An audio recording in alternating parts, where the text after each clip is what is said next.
Olá, amigos, estamos iniciando mais um programa pela Rede Luz Espírita aqui no canal da DDE. O nosso programa Amigos em Debate hoje tem a alegria de receber, para falarmos sobre autoconhecimento, o nosso querido Dr. Aguinaldo de Paula Vasconcelos, que é trabalhador espírita lá no Centro Espírita Francisco de Assis, na cidade de São José do Rio Preto. Doutor, seja bem-vindo. Obrigado. E do meu lado esquerdo, nós temos outro grande companheiro de doutrina, Antônio Carlos Navarro, ele que também é de São José do Rio Preto, do Centro Espírita Francisco Cândido Xavier. Seja bem-vindo, Navarro. Muito obrigado, Júnior. É um prazer. Que joia. Bom, para nós iniciarmos o nosso bate-papo, eu gostaria de lembrar uma citação de Allan Kardec, que está lá no Evangelho segundo o Espiritismo. No capítulo 17, nós encontramos: se reconhece o verdadeiro espírita por sua transformação moral e pelos esforços que ele faz em domar as suas más inclinações. Mas como nós podemos domar as nossas más inclinações ou melhorarmos moralmente se nós não compreendermos o que nós precisamos melhorar? E para nós compreendermos o que deve ser ajustado em nós mesmos, nós precisamos nos conhecer melhor. A pergunta é: como nós podemos nos conhecer melhor? Eu gostaria que você, Navarro, iniciasse esse nosso bate-papo. Esta questão, Júnior e queridos amigos telespectadores, esta questão é muito antiga. Já no templo de Delfos, na Grécia, no seu frontispício, já se estava gravado: conhece-te a ti mesmo, como sendo a fórmula para nós solucionarmos todos os nossos problemas. Para olharmos, para nos conhecermos, nós precisamos ter coragem de olhar para nós mesmos, habituados que nós somos, de olhar para as pessoas que convivem conosco. Nós temos uma facilidade muito grande de julgar as pessoas, de avaliar o comportamento das pessoas, de forma que a gente tem pouco exercício de olhar a nossa própria forma de agir, a nossa própria forma de pensar e de raciocinarmos. A respeito disso, Jesus insistiu muito para nós não julgarmos, para nós termos sempre em mente que seria utilizado conosco uma forma de julgamento igual àquela que a gente usa para fora. Então é preciso ter um pouco de coragem para olhar para dentro de si mesmo, né? E a doutrina espírita tem nos levado ao entendimento que sem isso não há solução para o nosso processo de progresso, nosso processo de desenvolvimento humano. Nós precisamos, evidentemente, exercitar, analisando as nossas tendências, analisando as nossas aptidões, as nossas inclinações naturais, e ver no que isso choca com a vida dos outros em vida em sociedade. Porque vivendo em sociedade eu estou sempre interagindo e estou sempre impactando na vida alheia, seja dentro de casa, ou seja na vida social ou na vida profissional. Tudo o que faço, a forma como que penso e ajo, impacta na vida alheia. E eu preciso entender que essa forma de impactar tem que ser voltada para uma finalidade de traduzir mais bem-estar para essas pessoas. Então a gente precisa começar a julgar a si mesmo, né? Por isso que a gente precisa fazer um exame de consciência, que é o que Santo Agostinho prega para nós nas duas questões 919 do Livro dos Espíritos, ou seja, todos os dias passar em revista as nossas ações, as nossas atitudes, para ver se nós não estamos impactando negativamente nas pessoas. Perfeito. E na verdade eu entendo que você disse que é difícil, tem que ter coragem, porque nós não temos o hábito de fazer isso, né? Não é habitual da nossa parte verificar os nossos defeitos, é mais fácil apontar os dos outros, porque nós temos essa facilidade. Como fazer isso, doutor? Como mudar esse hábito? Então, eu queria cumprimentar os telespectadores que estão nos dando aí o prazer de estarmos aqui falando e eles nos ouvindo, interagindo conosco, e cumprimentá-lo também pelo trabalho que você tem feito, e dizer que a grande problemática do homem chama-se ignorância. Tanto é que Jesus disse assim: conhecereis a verdade e ela vos fará livres. Primeira coisa, saber quem nós somos. Se nós fomos talhados para a evolução, saímos do átomo, passamos pelo o reino vegetal, animal, e hoje estamos no reino hominal, com destino a ser um ser angélico, isso depreende que isso é uma forma educativa Ninguém vai sair de lá para ser um ser angélico sem se educar. Então, eu acho que é fundamental que a gente tenha esse entendimento, essa proposta. E o Calderaro colocou isso muito bem no livro No Mundo Maior, quando lá ele foi participar de uma reunião com André Luiz e um espírito chamado Eusébio fazia uma conferência e falando que nós todos estamos aqui para nos educarmos. A palavra-chave é educação.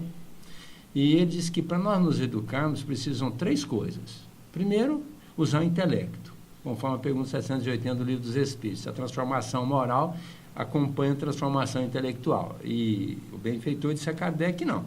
Primeiro a evolução intelectual e, diga-se de passagem, afirma ele, bem depois vem a transformação moral.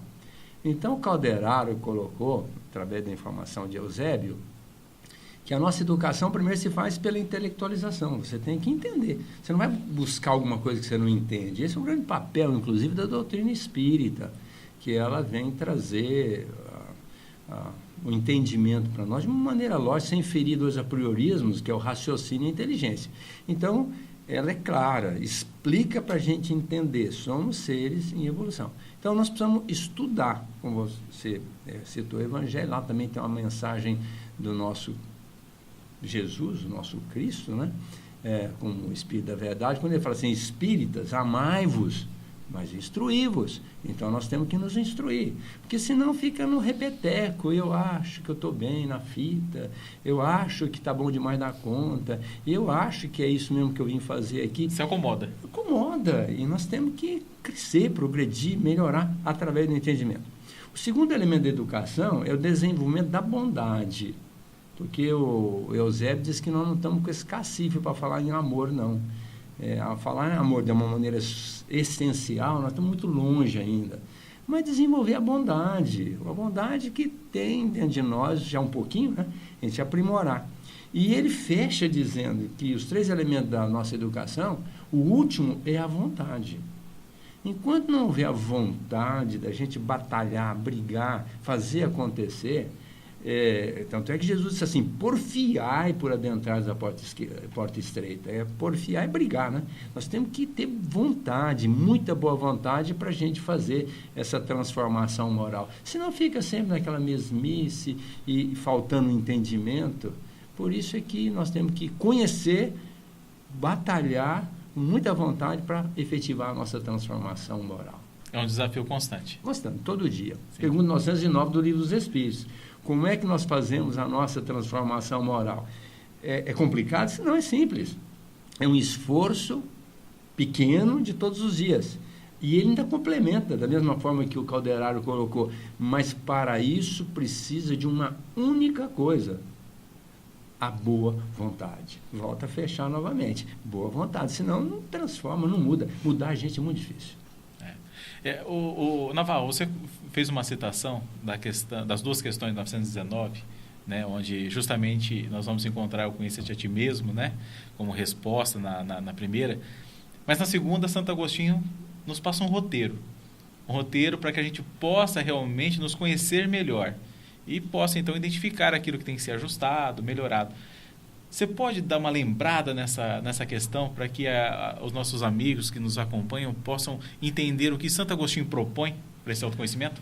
Santo Agostinho, Júnior, criou um método pessoal e cada um de nós tem que criar o seu próprio método, né? Ele dá um exemplo dele em linhas gerais. Então, fazei como eu fazia, ele falou. Todas as noites eu passava em revista tudo aquilo que eu fiz, evidentemente de mais impactante, naquilo que tinha a ver com as relações com as pessoas. E me perguntava se eu não tinha magoado, ferido, prejudicado quem quer que seja, né? E analisava sobre esse aspecto. Depois de analisar sobre esse aspecto, eu me colocava, palavras de Santo Agostinho, eu me colocava no lugar das pessoas recebendo o que eu fiz. Se eu daria o mesmo valor, ou daria a mesma, entre aspas, nota a respeito. Então, Santo Agostinho passava em revista e nos orienta, por isso, através disso, a passar em revista, a forma como nós interagimos com as pessoas e nos colocando no lugar das pessoas. Por quê? Porque às vezes a gente fala assim, eu sou assim mesmo. Eu sou assim mesmo. Eu tenho um conjunto de hábitos adquiridos. Kardec propõe isso, né? Educação é um conjunto de hábitos adquiridos. Ao longo das minhas reencarnações, eu adquiri um conjunto de hábitos. Então, para mim, é absolutamente normal ser assim. E as pessoas que convivem comigo têm que me aceitar como eu sou. Isso, é o comodismo, né? É o comodismo. Nós pensamos isso. Mas acontece que a doutrina espírita e a própria, que representa a lei natural para nós, está nos chamando a um novo hábito. Ora, esse novo hábito é começar a pensar no próximo. Daí, o que disse Jesus, fazer para o próximo aquilo que nós queremos para nós mesmos. Então, quando o Santo Agostinho fala para a gente passar em revista, revisar, mas se colocar no lugar, é para contrapor. Porque entra em jogo aí a questão da empatia. A forma como a pessoa pensa. Eu já não posso mais agir com os outros da forma como eu quero. Isso nos remete a Jesus, não é? Algumas oportunidades em que Jesus era procurado, ele perguntava para o doente: o que é que você quer que eu te faça? É verdade. Jesus falava isso. Então, Jesus descia até as necessidades do próximo. Essa é uma lição para todos nós. Sim. Então, Santo Agostinho está nos remetendo a isso. Mas há uma outra condição subliminar, diríamos assim, na resposta de Santo Agostinho. Por que ele fazia essa reflexão? Para uma nova proposta de comportamento no outro dia. Ou seja, para um recondicionamento comportamental. Ou aquilo que André Luiz vai chamar de reflexo condicionado, lá em Mecanismos da Mediunidade. Sim. Nós temos reflexos condicionados no dia a dia, né? Coisas que a gente age e reage muito naturalmente. De forma espontânea, né? De forma espontânea, sem pensar. A palavra é essa, espontaneamente, e achamos que isso é normal. Então, Santo Agostinho, dizendo isso, ele se prepara, na noite anterior, ele está se preparando para no outro dia evitar o mesmo comportamento, ou as mesmas reações. E a gente sabe o quanto é difícil mudar determinados hábitos em nós. Sem dúvida. Mas só que não vamos dizer assim, não é impossível modificá-los. Então, amanhã eu não farei mais isso. A gente acaba por fazer. Mas, se percebermos, no impacto um pouco menor. Depois de amanhã, não faço mais isso. Acaba por fazer, mas no impacto cada vez menor. Vai chegar num momento que a gente vai criar um hábito, ainda repetindo André Luiz, de reflexo condicionado. Quando eu estiver agindo, eu já meço antes. Eu vou me moldando. André Luiz nos leva a entender que a gente vai chegar um instante que a gente já vai pensar antes de agir. Pensar antes de falar. Mas a gente só consegue isso se observando, olhando para dentro da gente. Né? Olhando para dentro da gente, para os valores que a gente tem. Isso. E, na verdade, Santo Agostinho pede essa verificação, né? Até com muito cuidado para que a gente não se condene. Encontrar o erro, encontrar a falha, aquilo que nós precisamos melhorar, não no sentido de nos condenar e de ficarmos depressivos, Sim. entendendo que nós somos uma criatura extremamente equivocada. Pelo contrário, ele pede que a gente faça justamente essa reflexão para poder ajustar, como você bem disse. Só que ele cita uma outra situação também, eu gostaria que o senhor pudesse falar sobre isso. Ele fala que é importante também reconhecer os nossos valores, as coisas boas que nós já fazemos, porque no nosso dia a dia, também por um comodismo da nossa parte, nós não percebemos as boas situações que nós criamos. Então, e nós precisamos identificá-las para poder, então, repeti-las ou intensificá-las, né? É importante a gente reconhecer que nós temos qualidades também. Então, Júnior, você sabe que o nosso inconsciente, ele manda na nossa vida de relação em 80%. O consciente é apenas 20%. Tanto é que o Paulo de Tarso falava: infeliz homem que sou, o que eu quero fazer eu não faço, o que eu não quero eu faço. Veja como é difícil, eu quero, mas não faço. É 80%. Só 20% que o nosso consciente manda. E o patamar de aprendizado, são 4 patamares de internalização da vivência, da essência, do aprendizado. O primeiro patamar seria da incompetência inconsciente. Eu sou incompetente porque eu não tenho consciência, não sei nem como fazer. Então, eu sou incompetente, não tenho nem... O Schopenhauer falava que a pessoa bem intencionada, desprovida de conhecimento, se assemelha a um corcel sem rédea que traz mais problema do que solução. Perigo. Né? Perigo. Então, você tem que ter conhecimento para você poder realizar. Então, existe a incompetência inconsciente. Depois você vai trabalhando, vai vivendo, reencarnando, porque isso é lá de trás, né? E chega num nível que você tem a incompetência consciente.